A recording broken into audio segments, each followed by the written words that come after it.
and welcome to Click with Jewish Family and Children's Services of Greater Philadelphia. My name is Debora King and I am the art therapist and art studio manager at JFCS. For today's awesome activity, we're going to be making paper cranes out of origami. So, before we get started, a little bit about paper cranes. It is believed that paper cranes represent longevity and healing, as well as hope in Asian cultures. And more so in Japan, it is believed that if you make 1,000 paper cranes, only one wish will come true. So, let's get us started. For today's activity, you will need just plain white paper, markers, one pair of scissors, and lots of folding with your hands.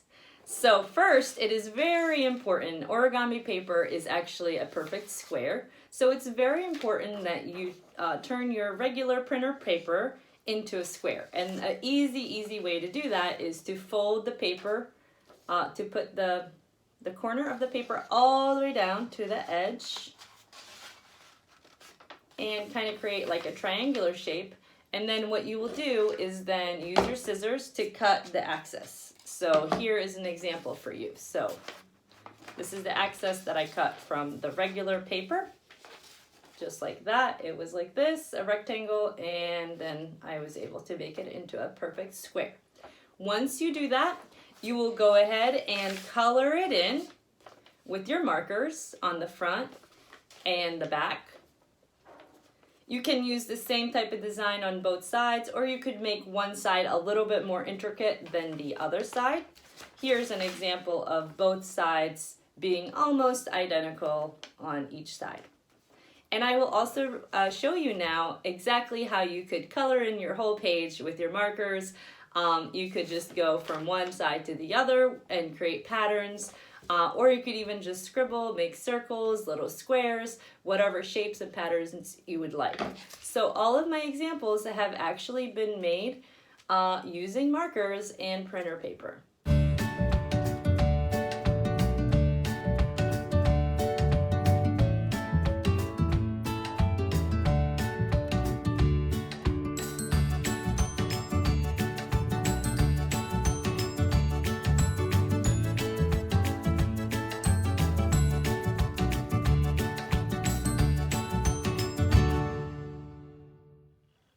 Okay, so now I will guide you step by step how to make your crane out of origami. So the first thing that you're going to do is actually bring this edge of the paper over to the opposite edge and crease it, make it into a rectangle. Open it up again and now bring the bottom edge to the top edge and crease it again into a rectangle. Open that back up and flip your page over.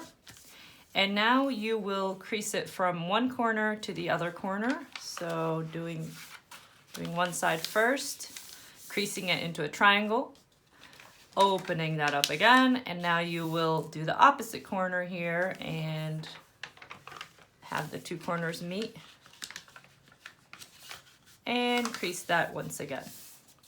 Okay. Once you're done doing all the creasing 4 times, you're going to open it up and you're going to flip it over to the other side and bring this edge and this edge towards the center. So both of these edges here, the creases that come towards you, are going to go towards each other, kind of like arms closing, arms opening, coming towards each other and coming all the way down to make a diamond shape. And you will go ahead and firmly press down on all of the edges here and crease that. Okay, now that you have your diamond, always make sure that the opening is towards you. And what you'll do now is create these wings just like this by bringing half of it over to the middle on one side and bringing this wing inward on this side. Flip it over and you will do the same thing on this side. So here we repeat that step. And it actually ends up looking like a kite.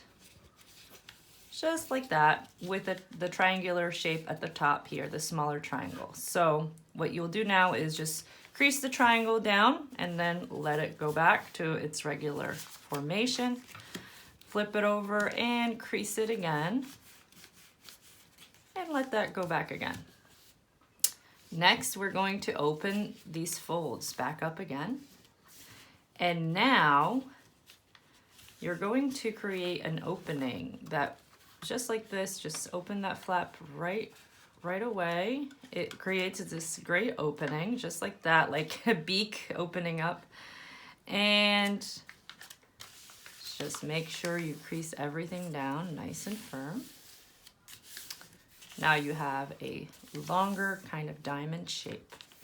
You're gonna do the same thing on the other side. Open it up, go to the corner and open that up all the way like the beak-like shape, and folding it down. And it's okay if it's not a perfect fold or perfect crease, that's perfectly fine. And now you have this long diamond on both sides, just like that. So these are the legs that move up and down, and this part doesn't quite move like that. So that's how you could tell it's facing the right way. The legs face towards you. We're gonna do a similar wing fold, just like we did to begin with. And so we're just bringing half of the paper over to the middle. And always make sure you leave some space in between the edges right here, because you do not want it to go to overlap too much right in the middle. You want it to have some space, just like that.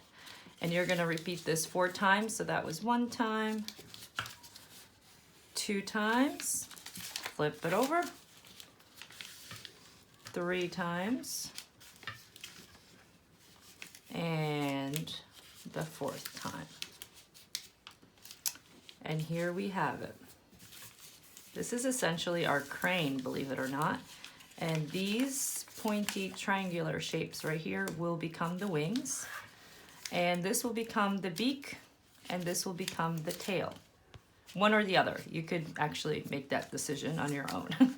So now what we'll do is just fold these legs and create a crease right here, just for extra.